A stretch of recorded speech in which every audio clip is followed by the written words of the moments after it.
se dovrebbe riassumere questa lunga esperienza. 11 anni sono 11 anni, ha detto bene, lunga. Per me è volata, quindi significa che io sono stato bene e mi auguro anche ai miei collaboratori. Sono stati 11 anni pieni di tante cose, tante cose.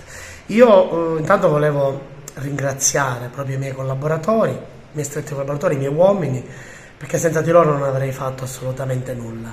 E poi ringraziare anche le associazioni sindacali che mi hanno sempre supportato pur nel confronto, i vari questori che si sono succeduti qui ad Agrigento in questi tanti anni, con cui abbiamo collaborato in maniera molto proficua, tutti i colleghi anche della questura, sempre per l'ottima collaborazione, e ribadisco soprattutto i miei uomini. E ringraziare anche voi della stampa che mi avete supportato in questi anni, abbiamo collaborato tanto, avete dato anche risalto a quello che noi abbiamo fatto, quindi vi ringrazio. Ringraziare anche i prefetti che si sono succeduti, con cui abbiamo collaborato su tanti aspetti, e ringraziare tutti gli altri delle altre appartenenti alle forze di polizia con cui abbiamo collaborato.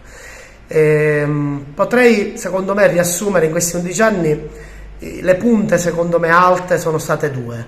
Se vi ricordate, quando la Procura della Repubblica commissionò a noi uno studio per verificare che quello che per noi era un dato empirico, che ci accorgevamo, cioè che essendo stata trasformata la 640 in ex urbana principale, erano notevolmente diminuiti il numero degli incidenti e soprattutto dei morti, fosse supportato questo da dei dati scientifici. Abbiamo fatto quello studio e abbiamo dimostrato che effettivamente il numero dei morti e degli incidenti era notevolmente calato, e dimostrando, grazie alla Procura della Repubblica di Agrigento, che quando si investe somme consistenti in infrastrutture stradali, si trasformano queste realmente in strade migliori, sicuramente ne risente notevolmente la sicurezza stradale.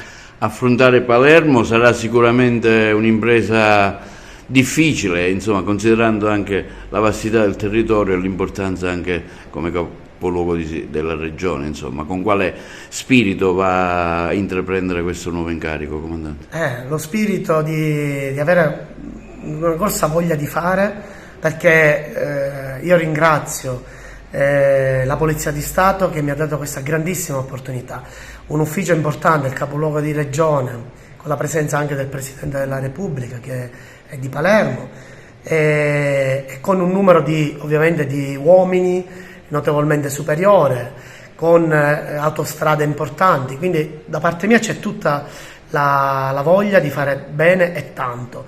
Volevo anche ricordare, poco fa stiamo ricordando tra le punte più importanti di questi 11 anni, l'altro lavoro che mi ha commissionato invece la prefettura. Se vi ricordate, il prefetto mi commissionò uno studio sullo stato delle strade nella provincia di Agrigento.